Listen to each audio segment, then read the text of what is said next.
Luna, querida, bem-vinda, saudade de você, muitas coisas a dizer, a falar, a perguntar. Eu queria começar te perguntando sobre o Rio Grande do Sul, já que foi a última deixa aqui com o Brito, porque eu sei que você é envolvida também com todas essas movimentações, e aliás, não dá para não ficar envolvido com a situação do Rio Grande do Sul nesse momento dramática, agora que aparecem doenças, né, leptospirose, tem 200 e tantos casos ali sendo investigados, e outras coisas, quer dizer, explosão de violência também, em função da situação precária, né, das cidades e tudo mais. Como é que você está vendo a ação das três instâncias, né, do poder municipal, estadual, federal e a reação geral do país com relação a esse drama aí dos gaúchos? Luna Zaratini, bem-vinda, sempre um prazer te receber. Muito obrigada, Conde, pelo convite. Eu estava tão ansiosa de estar aqui, gente, que eu entrei 1 hora antes. E aí eu fiquei esperando aqui, aí o Conde entrou. Você veio só verificar se estava tudo certo? Eu falei, sim, mas não era agora o programa? Ele, não, é daqui 1 hora. Então, estava muito ansiosa para estar aqui. Obrigada, Conde, pelo convite. Falando dessa questão do Rio Grande do Sul e pegando a deixa do Brito agora no final, eu acho que uma coisa reveladora que essa tragédia do Rio Grande do Sul mostra para nós é que essa falácia do Estado mínimo não cola mais. Nós precisamos de políticas públicas contundentes, de um Estado forte, para a gente conseguir não só, né, recuperar o Rio Grande do Sul, como também ter políticas públicas eficazes e estruturantes aí na nossa sociedade. Então, eu acho que essa é a primeira questão que era importante trazer de relação com o Brito. E a outra questão também fundamental de importância é mostrar como essa tragédia do Rio Grande do Sul pode ensinar outras capitais, pode ensinar outras cidades a gente a colocar de uma vez por toda na nossa cabeça de que nós precisamos enfrentar as mudanças climáticas, nós precisamos mitigar os efeitos dessas transformações, dessas mudanças climáticas, pensar cidades, pensar um país sustentável, colocar isso na ordem do dia, na nossa agenda, porque sustentabilidade combina e deve combinar com geração de emprego, deve combinar com uma mudança cultural, né, importantíssima, para que a gente consiga garantir um planeta saudável, um mundo saudável.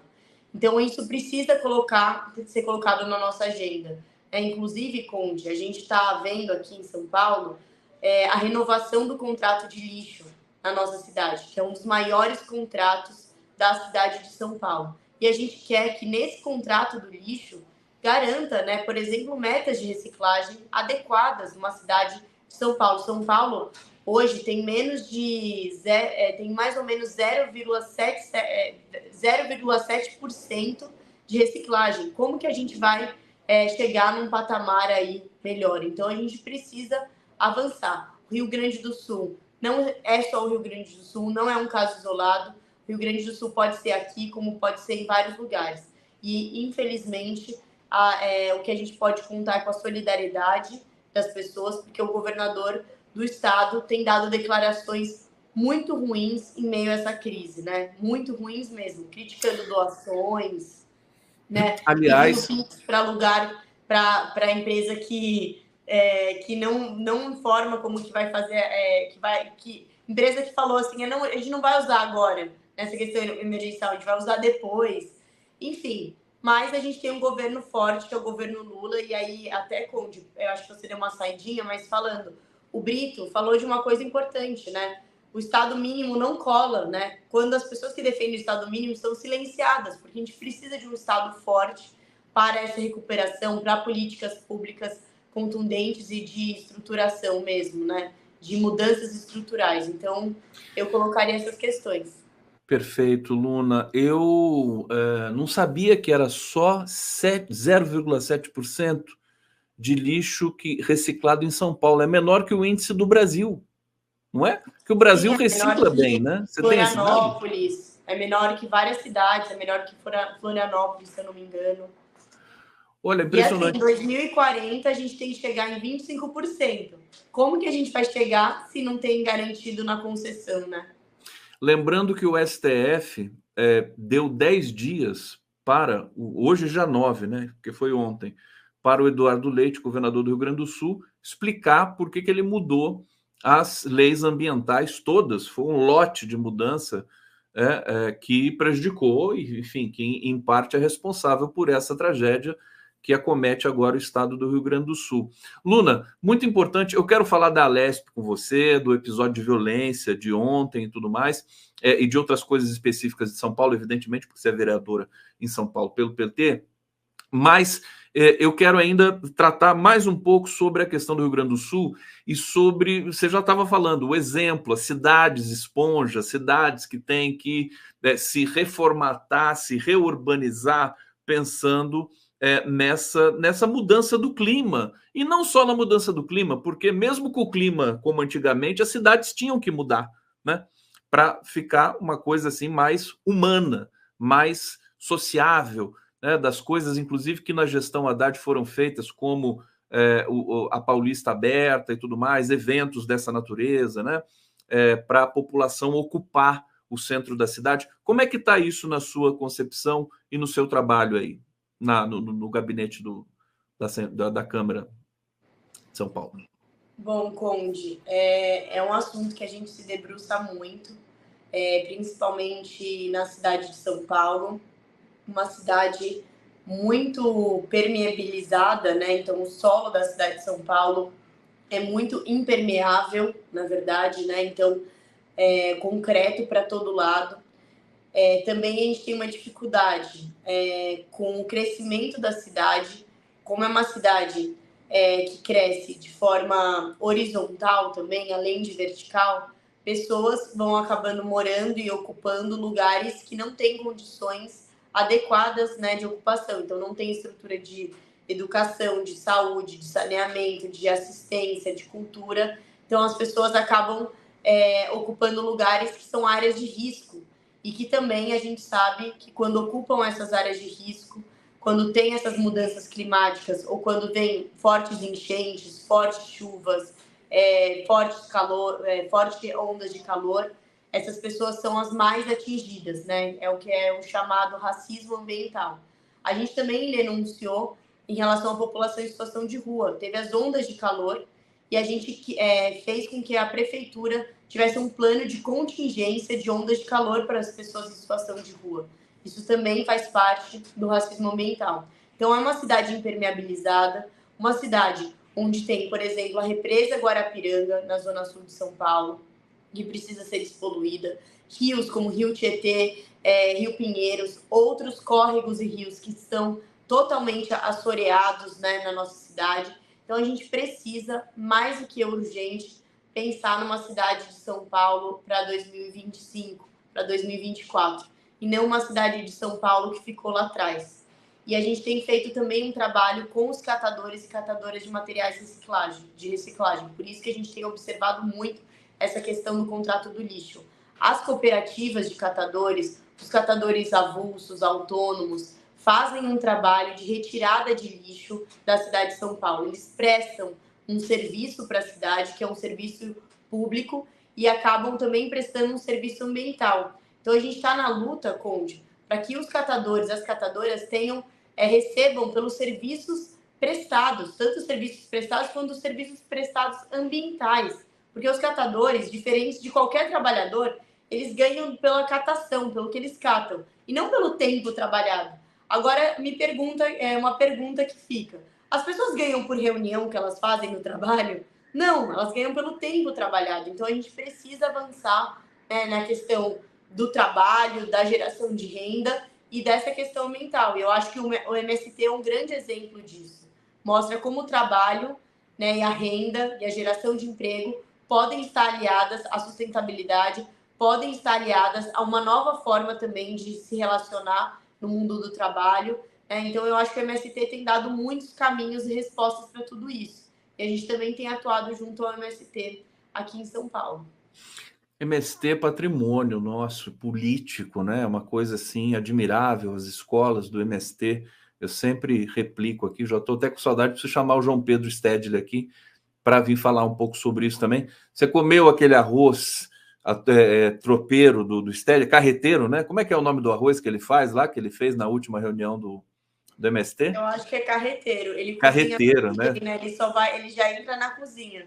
Eu fui no lançamento do Armazém do Campo, e aí o Sted, ele chegou 1 minuto, aí já estava com o avental.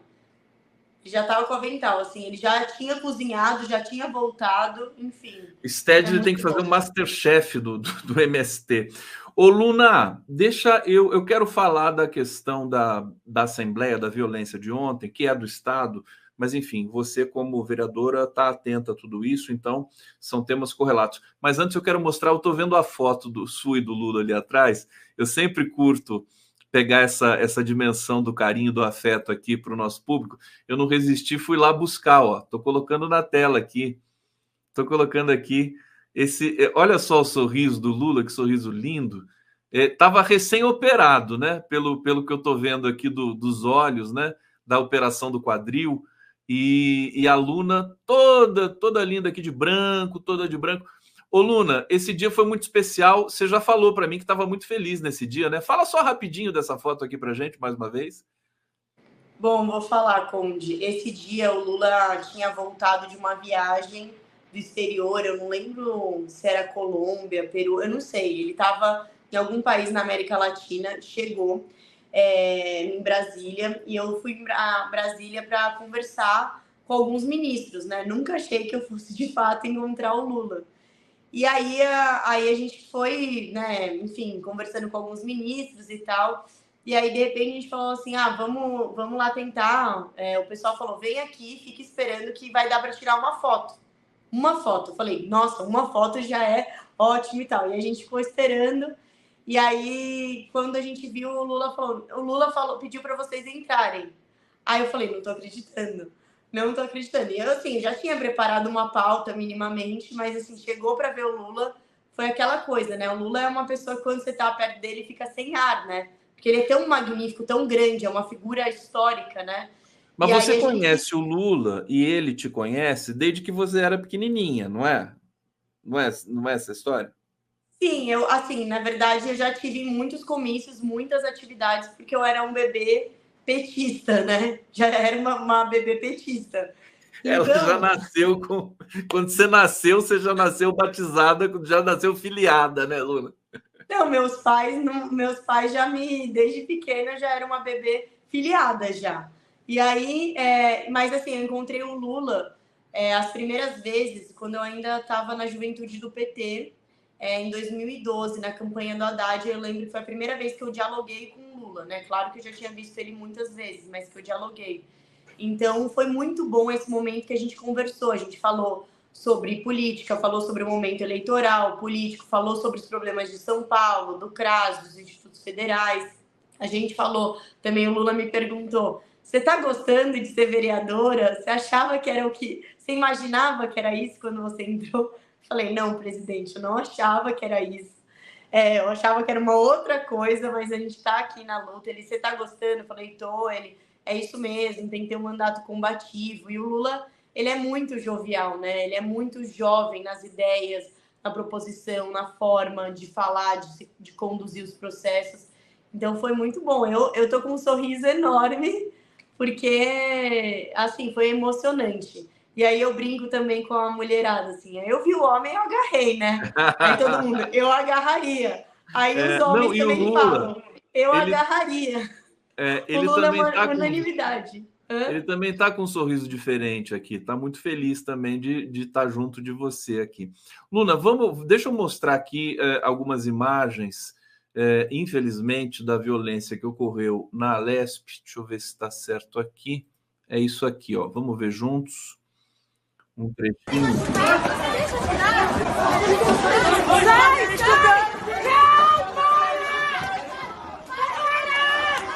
Olha, eles bateram mesmo, né? E não é a primeira vez. E também, se não me engano, na Câmara Municipal também já teve desses episódios da PM entrar lá. Ô, Luna, como é que vocês estão vendo? Como é que a bancada estadual do PT em São Paulo também está tratando essa questão das escolas cívico-militares? Atropelaram, não teve discussão com a sociedade nem nada. E o resultado desse aqui, os alunos, enfim, violência contra alunos secundaristas é uma coisa realmente de doer. Queria ouvir um pouquinho você sobre isso. Bom, Conde, primeiro que essa violência ela é muito extrema, é um absurdo que a gente tenha a polícia militar que era para estar defendendo, gerando segurança, gerar essa insegurança, como foi essa violência, essa truculência contra estudantes jovens que não estavam de nenhuma maneira ameaçando a ordem, nada do tipo, eram manifestantes em relação a um projeto um projeto das escolas cívicos militares, né, no estado de São Paulo, então transformar as escolas estaduais em escolas cívico-militares para aderir a esse programa do governador Tarcísio. E eu acho que tem tudo a ver essa truculência com o tema, né, Conde, porque quando há truculência dessa maneira, é uma tentativa de silenciar aqueles e aquelas que fazem essa crítica e essa resistência. Isso não aconteceu somente agora, né? Teve esse episódio há pouco tempo atrás na questão da privatização da Sabesp.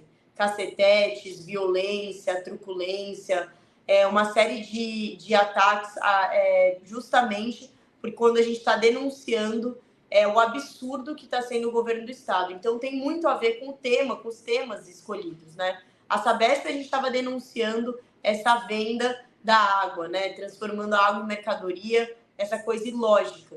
Na questão cívico-militar, o que a bancada do PT, enfim, o que a oposição tem pensado é de que é um grande retrocesso para a educação, porque é você tirar da mão da Secretaria Estadual de Educação o projeto pedagógico, com professores, com preparo, para colocar policiais gerindo aulas, né? Aulas sobre o quê, né? Por quê, para quê. Então, é importante a gente dizer que tem aí um elemento ideológico muito forte nesse governo Tarcísio.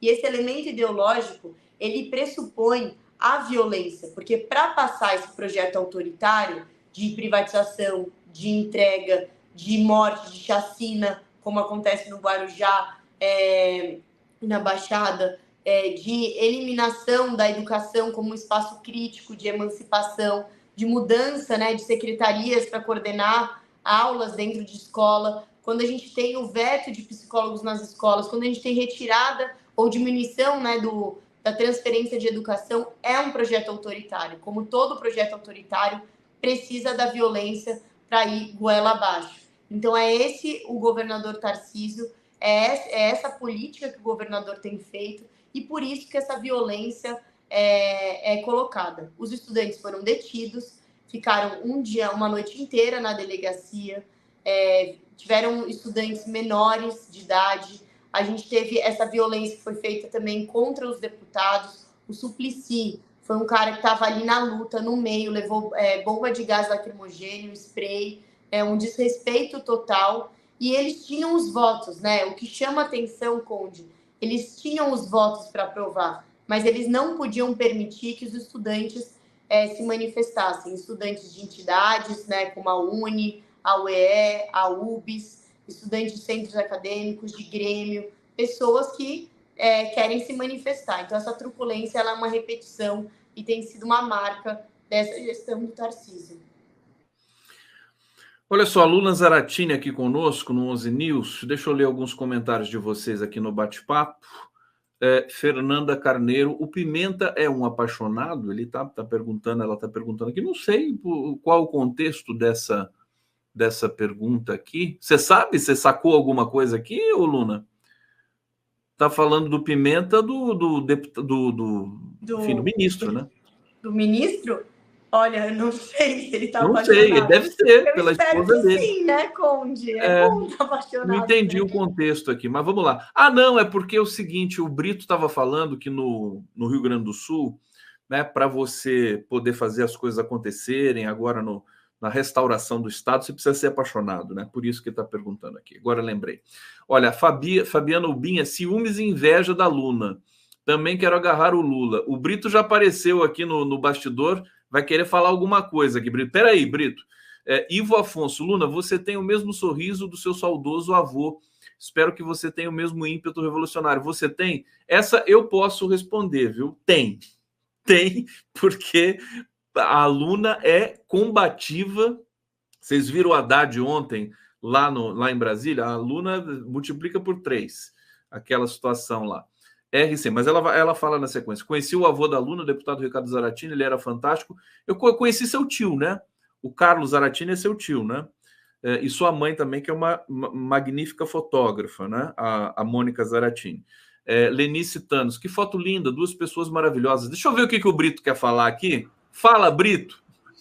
Eu ia sugerir, em vez da gente fazer as escolas cívicos militares, que a gente incluísse no currículo das escolas, como passagem obrigatória, uma aula de civismo que essa gente não sabe compreender, que está expressa no poema Pátria Minha, de Vinícius de Moraes, onde ele, a pretexto de cantar as dores do exílio, ele fala do país e do sentido de pátria.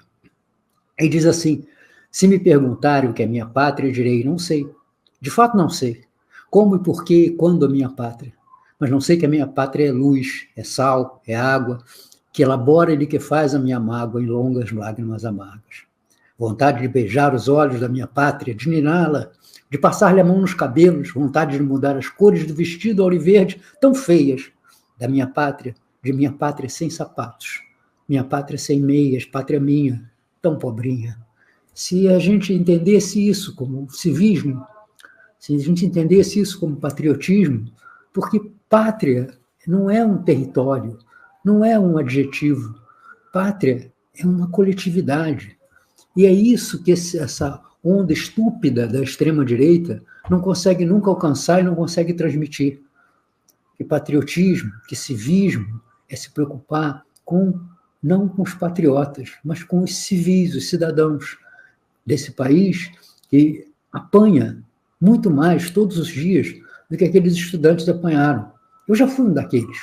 Eu já levei bordoada e a gente não esquece. Eu me lembro até hoje do PM que me acertou uma cacetetada numa manifestação contra a posse do Figueiredo, para você ver como é que eu estou velho. Então, o grave nisso aí é que se coloca a questão da polícia, da violência, da arma, como sinônimo de patriotismo e de civismo, quando ela é, talvez, a ideia antígona, a ideia contrária àquela que se deve ter de país, que é a de fraternidade, de irmandade.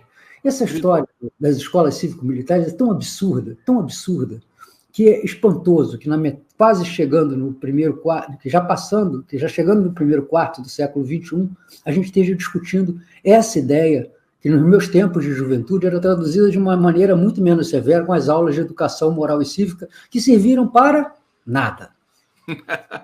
Brito, que bom que você trouxe essa lembrança aqui do Vinícius. Sensacional. Obrigado, querido. Deixa eu seguir com a Luna aqui. Luna, você vê que o Brito fica atento e tal, e traz, e ele realmente tem esse ímpeto de trazer aqui as divagações, e pode ser inclusive usado para uma movimentação, esse poema do Vinícius, né? Em torno do fim dessas escolas cívico-militares, essa aberração aí. Deixa eu te perguntar do Parque do Bexiga. Ontem nós ficamos sabendo que a prefeitura comprou o terreno que é ao lado ali do Teatro do Zé Celso, né? O Teatro Oficina, que ficou naquela polêmica de muitos e muitos anos e tudo mais, décadas, né? Do Zé Celso querer agregar aquele terreno. O que você tem para dizer sobre esse processo para a gente? Vai ser feito o parque lá agora? Bom, antes de responder essa pergunta, agradecer os comentários em relação ao meu avô. É realmente uma grande inspiração para mim. Eu acredito ele, que foi uma pessoa que me inspirou, seja na sua história, seja na luta que ele fez até os últimos dias da vida dele, por um Brasil mais justo, mais igual, um Brasil soberano. Aqui o Brito falou, né, dessa questão da pátria, e eu acho que a gente precisa realmente discutir que Brasil a gente quer, que Brasil a gente defende, que Brasil que a gente sonha, discutir a soberania nacional, discutir que pátria é essa que a gente está falando e que Brasil é esse que a gente quer. Então, acho que tem tudo a ver a gente discutir essas questões nesse momento onde tem gente que levanta a bandeira e diz que defende o Brasil, mas são as mesmas pessoas que podem deixar o povo sem vacina, o povo comendo osso, o povo desempregado, o povo assassinado, o povo violentado, né? Então, esses são mitos que não são nossos heróis, mas os verdadeiros heróis são aqueles que lutaram e que resistiram em todos os enfrentamentos, né, que a gente teve aí de lutas no nosso país. E aí, começar também aí respondendo sua pergunta do Parque do Rio Bexiga, eu acho que é importante a gente só contextualizar para todo mundo o Teatro Oficina, o Teatro do Zé Celso, um teatro muito importante para a cultura, para o teatro na cidade de São Paulo, que revolucionou mesmo toda a dinâmica teatral, enfim. Tem esse teatro, o Teatro Oficina, que está na Bela Vista, né, no centro de São Paulo. E o Teatro Oficina sempre fez uma luta pelo Parque do Rio Bexiga, uma área ao lado do Teatro Oficina, onde tem córregos, rios, onde pode ser um espaço não só de lazer, mas um território cultural, de educação ambiental, um território e um território que a gente tem que falar do Bexiga, que é um território de imigrantes, de quilombolas, é um lugar onde foi construída a cidade de São Paulo, né? Esse centro que tinha cortiços, que tinha pessoas vindo de todos os cantos. E esse espaço, né, do Parque do Rio Bexiga é uma luta histórica feita pelo Zé Celso, feita pelo Teatro Oficina, feita pelo Eduardo Suplicy e por tantos e tantas que acreditam na necessidade da gente pensar novos espaços de lazer, novos espaços verdes, né, na nossa cidade. Então, é uma luta que já está sendo travada há muito tempo. Qual que era o problema? A questão do terreno. O terreno era do grupo Silvio Santos e passou por uma renegociação com a Prefeitura de São Paulo. E a gente teve essa vitória ontem, né, de desapropriar esse terreno para ele virar, né, um parque, e o Parque do Rio Bexiga. A gente também conseguiu aprovação na Câmara de que o Parque do Rio Bexiga fosse incluído no plano diretor estratégico como um parque previsto na cidade de São Paulo, porque para ser feito um parque municipal, ele precisa estar previsto no plano diretor, né? E aí a gente conseguiu essa vitória, conseguiu também essa vitória da negociação, e agora a gente vai caminhar para uma luta de que o projeto, né, do parque, que é pensado pelo movimento, seja o projeto implementado na cidade de São Paulo, de recuperação de rios, de recuperação, né, daí do solo. Isso vai ser fundamental num lugar que é conhecido também por enchentes, né? Quando a gente faz esse processo, né, de repensar a cidade, a gente também melhora bastante essa questão ambiental. Então, estamos nessa luta, a gente fez um abaixo-assinado pelo Parque do Rio Bexiga, quem quiser e puder assinar e ajudar a gente, vamos colocar depois nas nossas redes sociais de novo. E a gente fez até um cortejo, viu, Conde? Né, dia 25 Precisa ser celebrado. Dia 25 de janeiro, que é aniversário da cidade de São Paulo, a gente organizou um bloco, um cortejo, para que a cidade ganhasse um presente. E o presente seria o Parque do Rio Bexiga. E foi muito legal, foi um carnaval fora de época, até o Suplicy foi nesse carnaval, e foi muito legal. Ô, Luna, quer dizer que tá confirmado, vai ser construído o parque. Isso não tem mais nenhum trâmite antes disso? Ainda tem. Porque agora a gente ter o planejamento e execução da obra. E não está dado ali que necessariamente seja um parque, mas por todas as tratativas, indicativos da Prefeitura de São Paulo, a ideia é que se consolide como um parque. Então, entra no plano diretor, tem a desapropriação, e agora a gente precisa travar esse diálogo com a Prefeitura. Perfeitamente. Luna, a gente está chegando aqui no último bloco do nosso papo e eu já estou ficando aqui na expectativa, com saudade também já de você, porque você sempre é muito importante te ouvir, você está sempre muito inteirada das coisas que estão acontecendo na cidade de São Paulo. Eu queria que você falasse da agenda com Boulos, que vai ser na Zona Oeste. Se não me engano, vai ter ali uma comemoração de 20 anos do bilhete único, não sei se é isso, se está programado. E queria que você falasse da sua pré-candidatura, quer dizer, você se tornou vereadora porque você não era suplente, você teve uma quantidade de votos, eu não me lembro bem quem que saiu da Câmara para você entrar, mas enfim, agora você vai ter a sua campanha, a reeleição, pré-campanha, né? A gente não pode falar ainda em campanha. Queria que você falasse um pouquinho disso para a gente, por favor. Bom, Conde, a gente teve uma agenda com o nosso pré-candidato a prefeito, Guilherme Boulos, na Zona Oeste de São Paulo, onde a gente foi numa comunidade chamada São Remo. A gente viu alguns projetos, como o Circo Escola, que é um projeto que está abandonado pela cidade, mas é um projeto onde é um equipamento de cultura, de assistência, de educação, que formou muitas pessoas, né? Hoje, atualmente, são 5 circo-escolas, e que agora esse está fechado por conta dessa falta de vontade política da prefeitura.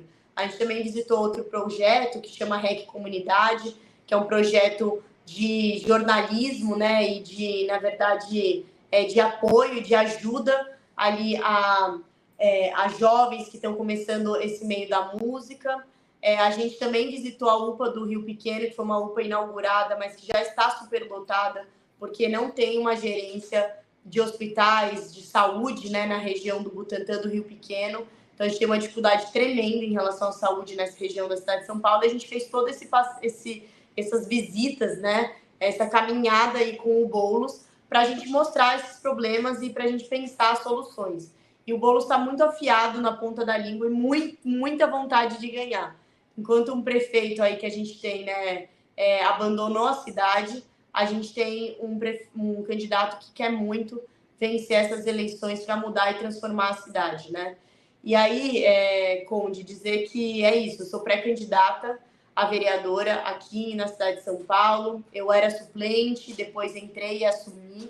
E desde o momento que a gente assumiu aqui esse mandato, a gente não parou de trabalhar domingo a domingo, sol, embaixo de chuva, de calor, mas entendendo que a gente tem um grande desafio, que é transformar a nossa cidade, que é muito rica, mas muito desigual. Então, a gente está nessa luta, na retomada de várias políticas, né? Aí, então, vai vir o Boulos, a Marta, com um bilhete único, com corredor de ônibus, com céus, com merenda, com vai e volta, com uniforme, voltar a cidade de São Paulo a respirar com políticas públicas, principalmente aí nas periferias da cidade de São Paulo. Então, eu estou muito feliz, animada nessa pré-campanha. Vai ser uma eleição bastante importante para São Paulo e para o Brasil na questão da defesa da democracia e dos direitos. Então, a gente vai ter que ir para cima.